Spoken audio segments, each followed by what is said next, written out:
everybody. Hey. Thanks for coming. Oh, Kate, can you mute the music? Kate, we have a new plan now, because like Kate's gonna control the music in the back, so as soon as it's over, she'll just hit the play button and they'll have music. And my name's Adam. Thanks for coming to the show. All right, where do I start? Joseph came into Harmony Hall. It was the first Alain salon. My friend Alain does Alain salons the second Sunday of every month. Yeah. And nothing to do with hair. Nothing to do with hair. and Joseph came in and he had this awesome necklace on. And I was like, what is this necklace? And hopefully you can tell. And he was like, and I actually don't remember, I'm not good at retaining information, so I don't remember anything he said about the necklace. But I do remember that. It's only the most meaningful thing in my life. But I remember one thing, that it gets shared with other people, like, you know, and I was like, oh, maybe one day I'll get to wear the necklace. But clearly not, because he's not wearing it. I forgot it.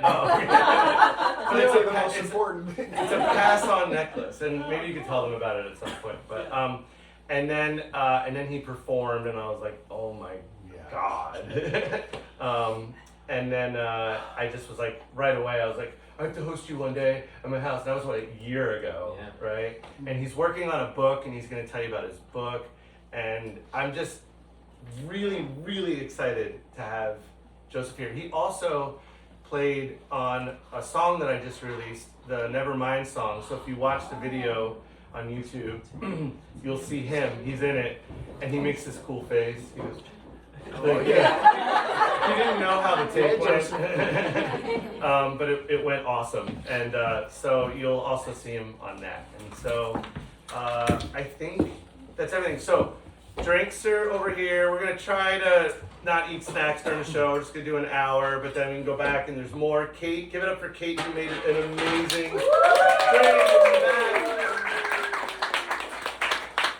She's awesome. And I also want to thank my friend Mike over here, who came with a truckload of wood for the fire in the back.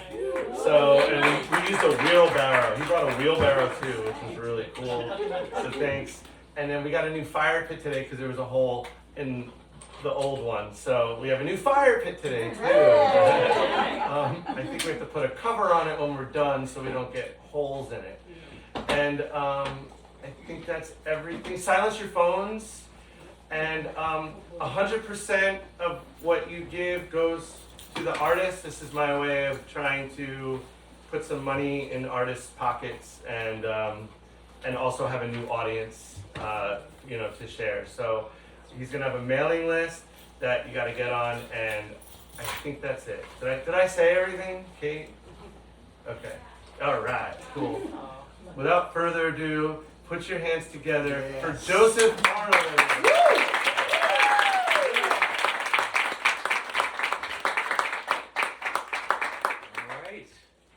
Thank you all so much. It's a real pleasure to be here. Thank you, Adam, for hosting me. Today, I have a kind of unique experience for you. Of course, I'll be playing some of my music, a wide variety of music, some gypsy jazz. Any gypsy jazz fans here? And some of my own compositions, and we'll have a special guest appearance at the end of the concert as well.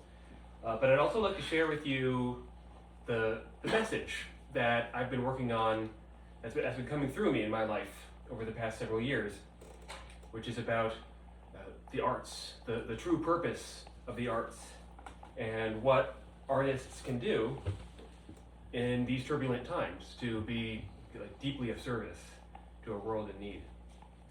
So I'll be playing some of my pieces, and I'm going to talk a little bit about the book here and there, and hopefully you will walk away enriched and enlivened on a number of different levels. Very nice. Thank you. Yeah. So first, we're going to tune our listening. This is something that I got from my dear friend Raji here. Just as it's a good idea to tune the violin, get the strings in tune. It's a good idea to tune your listening because you could go through your busy day and you're paying attention to this or that, and you might draw your attention away from your sensory experience. And today I want to invite you further into your sensory experience. So just notice your body for a moment and see if you can discern the point at which this note that I'm going to pluck turns into silence.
Come back to this feeling a little bit later on. So I'm going to play some gypsy jazz. So who hasn't heard of gypsy jazz? Shame on you. So gypsy jazz is the best kind of jazz. For those of you who don't know, it's, I think I saw a scientific paper on that recently.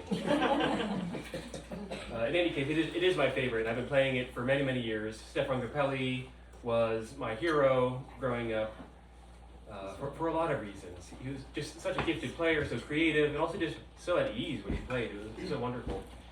So the first song I'm going to play is one of my compositions. It's called When Everything's Better. I have a little backing track because I couldn't fit the whole band in my pocket today. You'll have to let me know how the balance is.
Gypsy jazz comes from France in the 1920s, 1930s. There was this group of friends, Django Reinhardt, Stephen Grappelli, and some others, who loved the American swing. Louis Armstrong, Ella Fitzgerald, this kind of thing. They got these albums from America, they listened to them all the time, and they made their own versions of these songs. But of course they had their own take on it. These were, they were French, so they had the influence of the French waltzes, which were very popular at the time. And I'm going to do, let's see, can we do one of those next? Yes, actually. And the musette waltzes were just like huge, just like the Macarena. Wow, just finally making a joke where I'm showing my age. I finally know what it's like.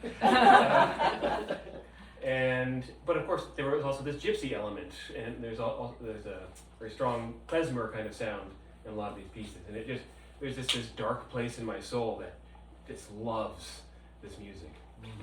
So I'm gonna play another one of my compositions.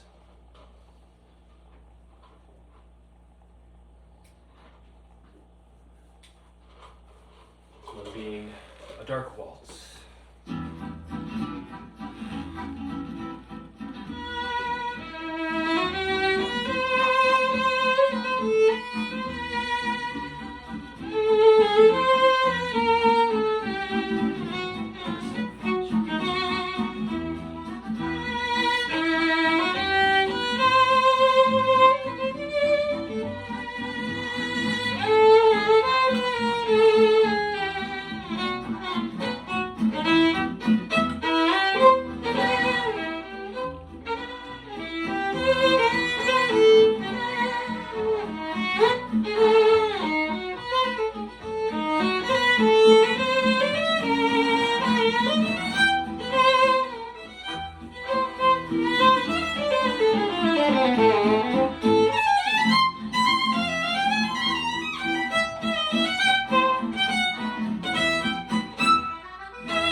everything?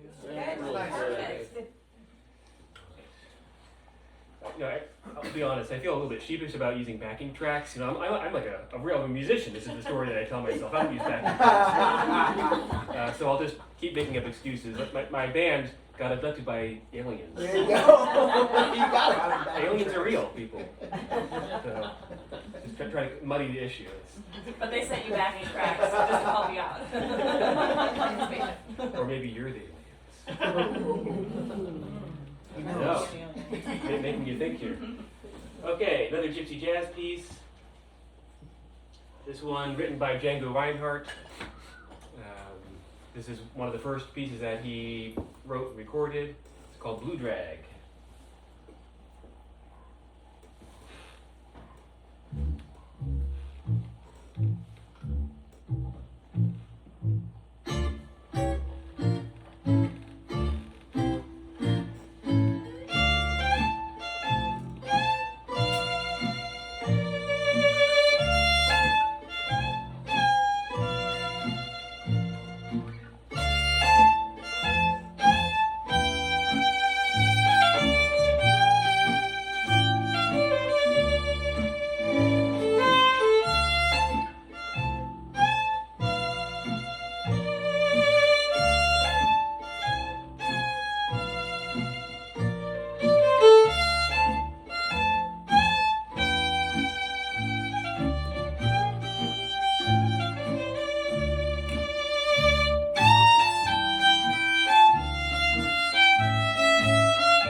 about my book and what I'm trying to do in the world these days.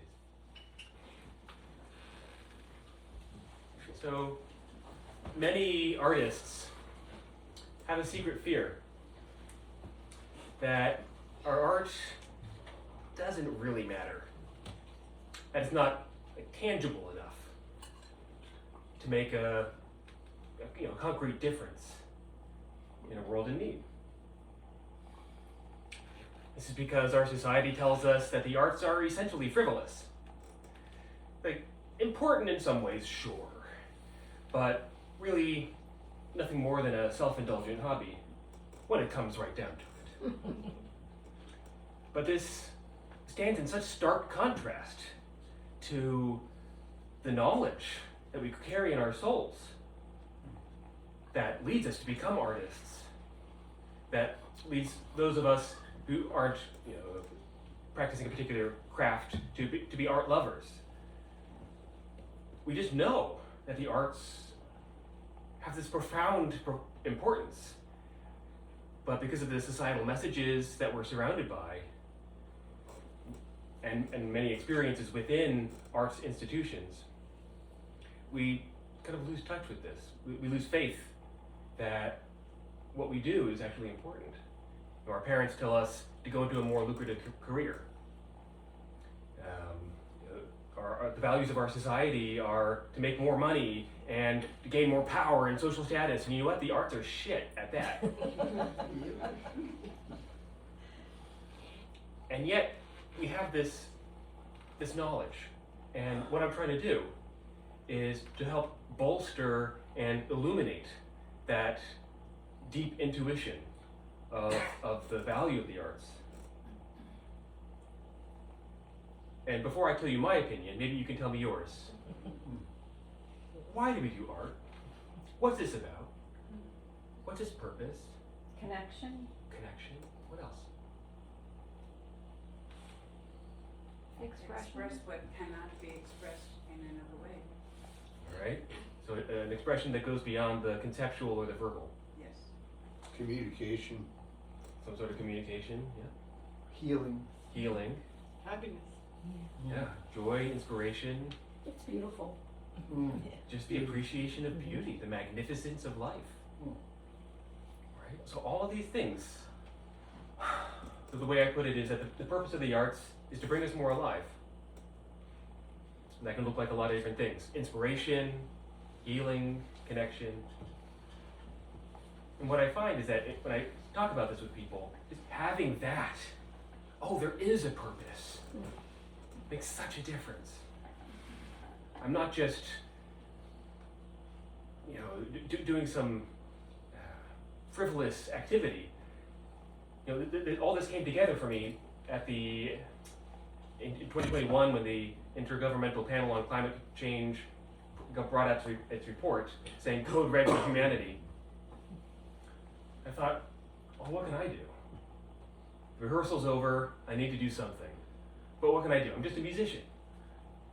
I don't have vast wealth or social media followers or political influence or anything like that. And my solution has to do with this transformative energy called Soulforce. I'm going to talk a little bit more about that a little bit later. But maybe just with that word, you can get the feeling of it, Soulforce. One of my favorite thinkers was asked at that time in a podcast, what chance does humanity have of surviving the next couple decades with all the strife and climate change and blah, blah, blah, all of that? He said, to me, it's either Soulforce or bust. And I thought, what if I could have a Soulforce Arts Institute and teach this thing, reconnect the arts to their true purpose, empower artists to embody that in how they play so that their soul force can really shine through and bring the inspiration, healing connection that our world so clearly needs. So, more on that in a bit. I'm going to play another one of my pieces for you.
All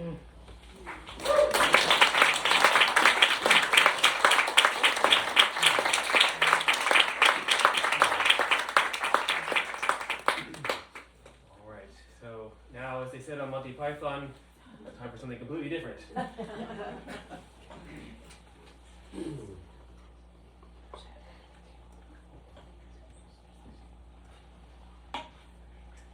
And dancing is mandatory for this one.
Expecting that.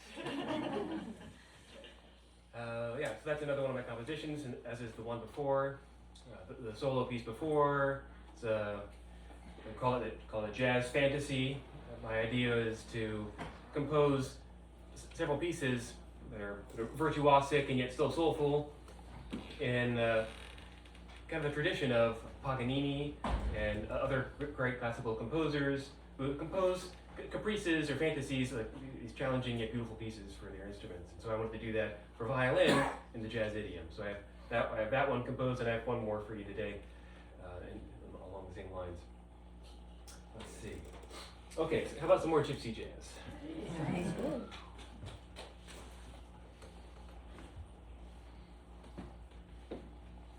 This is another waltz that I composed.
not a question. I know.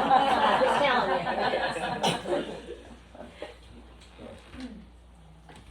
Oh yeah, so now I'm going to introduce you to the second best form of music, called fado. Anybody heard of fado from Portugal?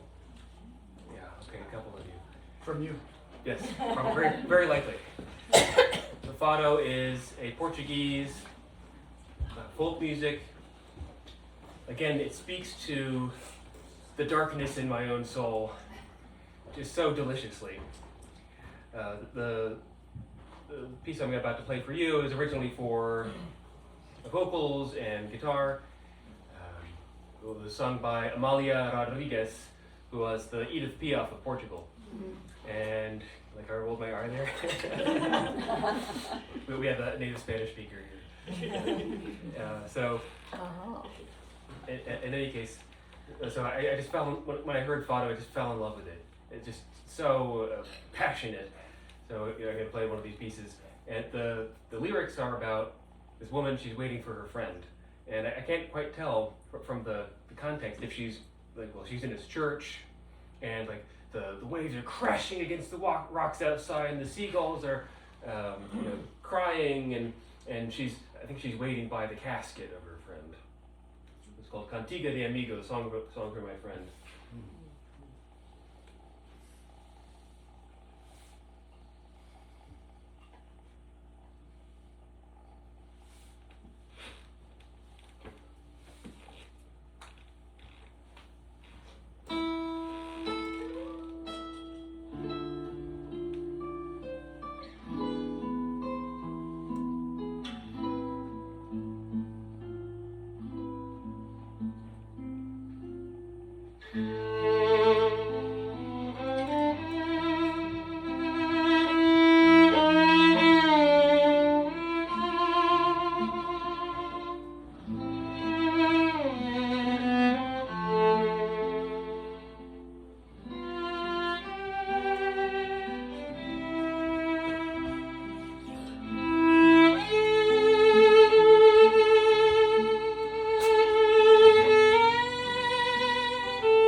check it out now, right?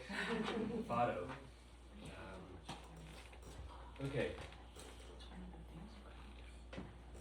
Alright, so I'll do one more and then I'm going to give you a taste of Soulforce.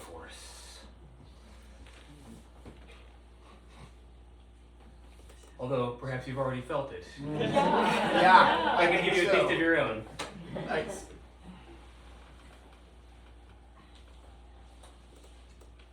Alright, so many years ago, I had a beat-up old Ford Taurus, and I was driving between my sister's place in D.C. and where I lived currently at the time in Pittsburgh.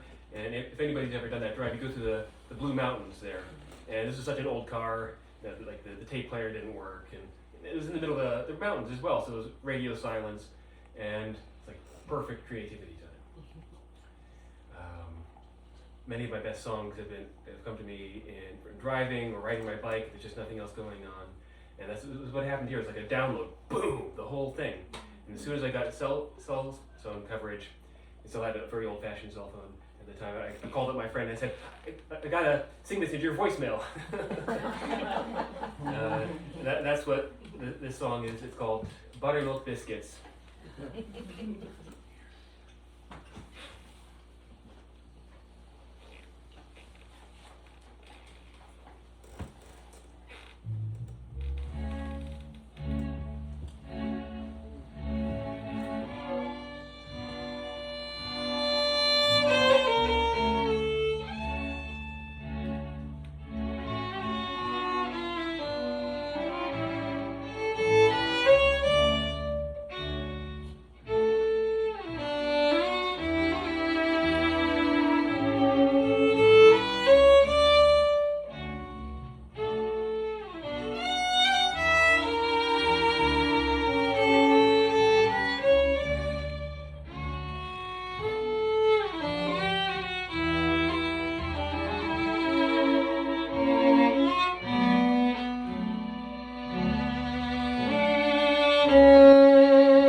of people took a breath right at the end.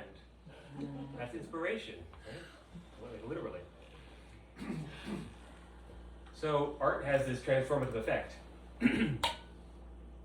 And it's so paradoxical, though.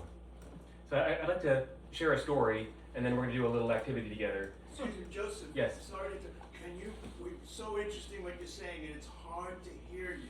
So can you speak a little louder? I can certainly try. You're also welcome to come right up here. Or you can step kind of in the middle so everyone can hear you. Anyway, you can there? I'm good. I'll use my outside voice. Whoa. Oh, yeah. There you go. Good spot for you. Thank you. Now it's a little too loud. I'll try it again next week. Please, Quiet down, roll. So when I was in music school, everything was going fine until my second year, when I started to have pain in my arms. And the pain didn't go away.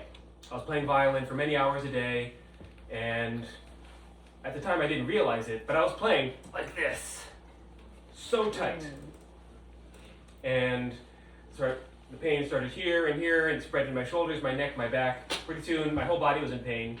I saw all the doctors, all the therapists, you name it, I tried it. Nothing worked. My violin teacher said, "You should learn how to relax." Thanks. In a sense, he was right, though. But he didn't have the skills to teach me. I needed to find somebody who could teach me how to relax in the moment of playing violin. Getting a massage, very nice. But that happens after the fact. Doing exercises or stretches, very nice. That happens before the fact, not during. And no matter what I discovered was that no matter how much you do stuff before or after, if you're still getting really tense in the moment, it's like you're constricting the hose. It's hard for your body, and it also constricts your soul force. Mm-hmm. So then I found this thing called the Alexander technique. Anybody heard of this? A few of us.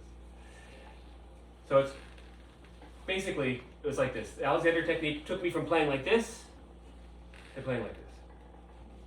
Learning how to release excess tension in the most challenging moments.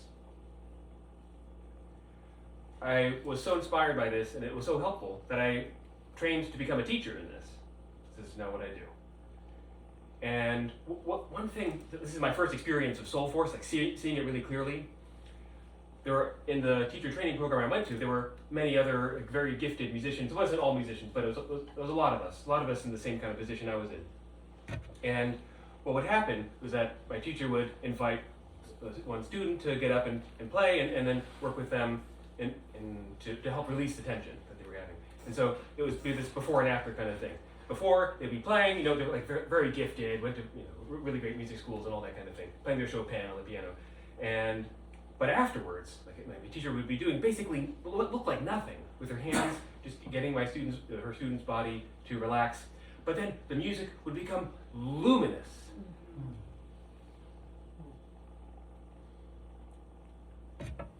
It really struck me at the time. I had always thought that getting better at music meant working my ass off. Only. Of course, that is a part of it. But what I saw in those moments was an undoing, and allowing, a channeling, a getting out of the way of, that brought forth the thing we were looking for the whole time. So I'll tell you what, my training, what part of the reason I ended up in so much pain was that I inhabited, in my whole school, this whole society, inhabited this mechanical idea of what our bodies are. I thought of myself as kind of a robot, like do, but I'm not a robot. And of course my body would break down. We also thought of music in this kind of robotic way. You just gotta get the notes right, this many times in a row. And that's what practicing is. Well, the thing is, how you practice becomes how you perform. And if you practice in a robotic way, guess what it's gonna sound like up on stage? But in those moments in Alexander Technique School, when I saw this luminous quality coming through, I knew that I had the answer, a different answer. I didn't have words for it at the time. But I knew that this was what we were all going for. And it wasn't the kind of thing that you get to mechanically. Just like there's no number you can count to high enough that will get you to infinity, there's no amount of technique that will get you to Soulforce. You do need technique, because technique is needed to give form to what you have inside of you that you want to express. And you also need effortlessness, which is something else that I discovered, in order to keep an open channel to what you have inside. So this is what I call Soulforce Arts. Centering the thing that we've all been looking for, but nobody has a word for. Putting it back in the middle, at the center of how we practice, how we teach, how we perform, how we create, how we make a living in the arts. This is what my book is about. Soulforce Arts, the vital role of musicians and artists in creating a more beautiful world. The thing is, our world does actually need us. Even though our society tells us that what we do is unimportant. We've got to remember this for ourselves. That's our starting place. So I'm going to show you something very simple now, which is very similar to what my Alexander Technique teacher did in that program that I was telling you about. So this is a little activity. It's just going to be very brief. Some of you will get it, perhaps some of you may not, but that's okay. So what I want you to do, we're going to do a body movement together. We're going to fling your arms up in the air. And what I want you to do when you fling your arms up in the air, it's not just to do it, but to notice what's actually happening in your body. Are you getting tighter? Or are you getting freer? All right, so we're going to do it a couple times. Fling your arms in the air. Woo! Okay, notice your body. Okay, bring it back down.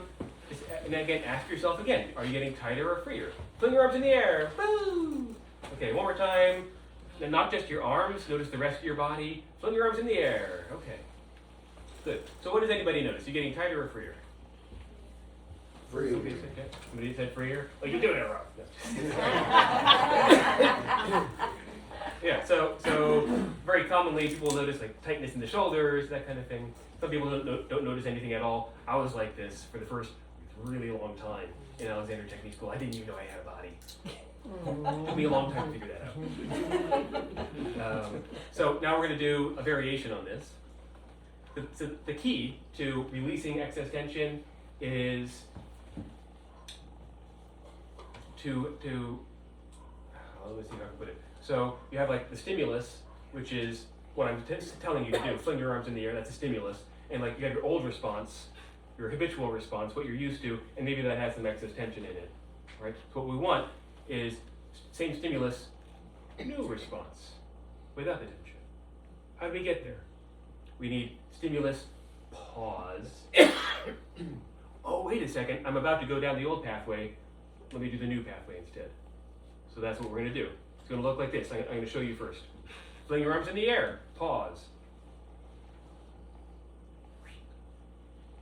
Okay? We're going to do a pause that long. Here we go. Fling your arms in the air. Pause. Did too soon. Okay, let's try it again. So you're not going to put your arms in the air. All right? For a few seconds. Fling your arms in the air. Pause. Great. Just notice what that feels like. Okay, let's do it again. Fling your arms in the air. Pause.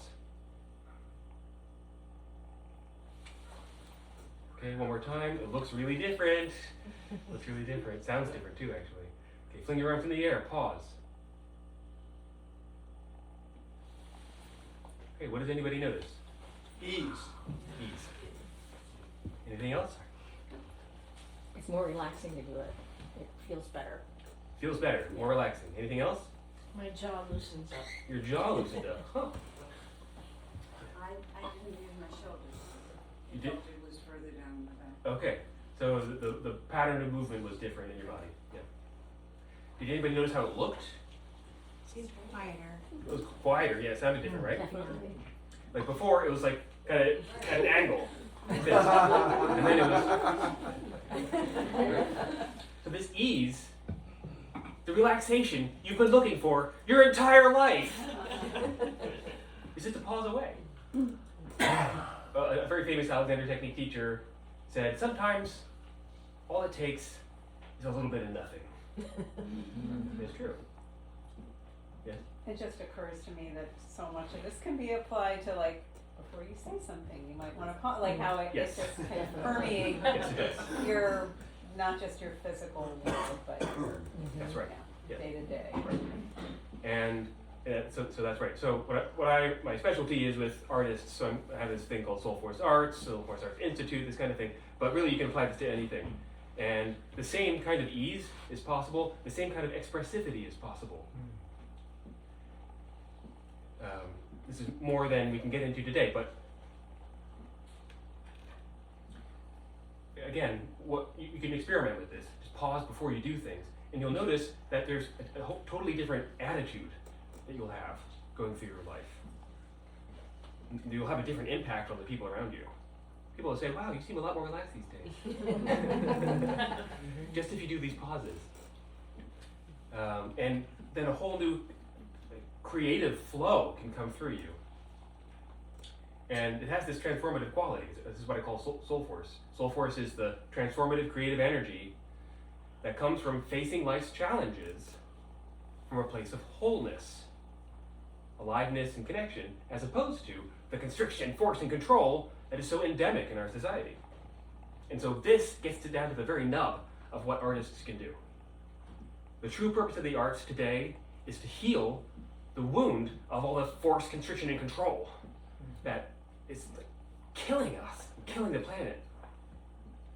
If we create, when we create, from a place of wholeness, aliveness, and connection, that gives rise to our soul force. And then that soul force suffuses our creations.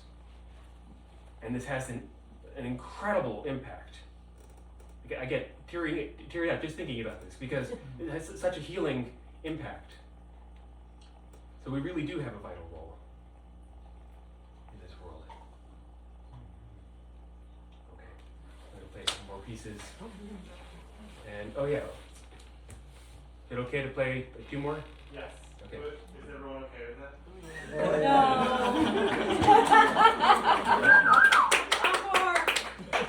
So I'm going to play another one of my jazz fantasies, and then I'm going to invite my good friend Raji up, and we're going to do a little improvisation for you. Yes, so yeah, maybe I'll say the newsy stuff, the wrapping up stuff. So I have my email list over there for the Soulforce Arts Institute. I'm going to be coming out with blog posts and videos on this very topic that I've been sharing with you today. I'm also starting an online community, calling the Soulforce Arts Tribe, perhaps. A learning platform, and I want to gather artists together and figure this stuff out together.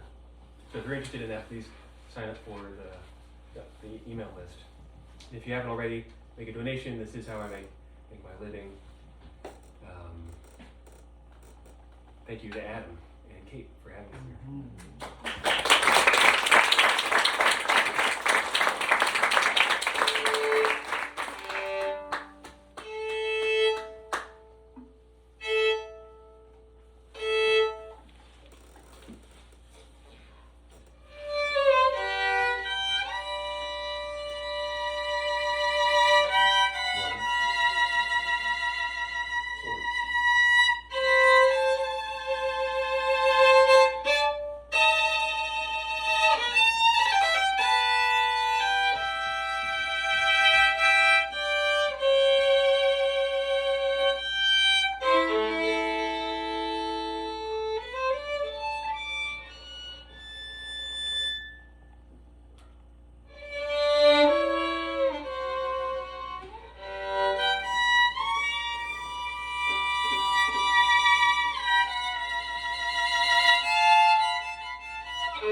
stand this side since the neck goes that way? Oh, sure.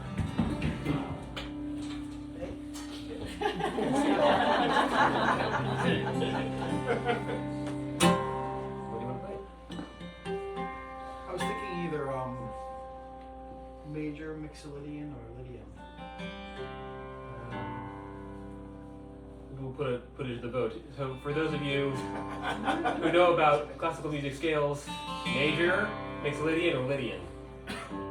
Lydian. Lydian. That's what I'm talking about. Lydia, the encyclopedia. Is it like, do you know that reference? Yeah. The bearded lady. Whatever. Marx Brothers. Some of the greatest comedy ever. Okay. I mean, it is. Can I hear your seat? We can make you.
please hang out, and I'd love to get to know you. And if my message speaks to you, I'd love to hear from you. All right. Thank you so much.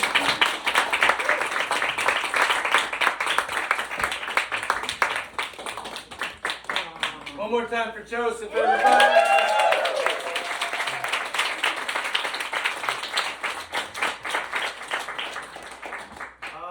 Okay, so we're gonna have a fire in the yard. Don't forget to put money in the basket or Venmo, and get on the mailing list, which is like super important. So this way you know things that he's doing, and get drinks and snacks and hang out and talk to each other. Find a person you don't know and go up and say hi and make up a name. Yeah. Have fun.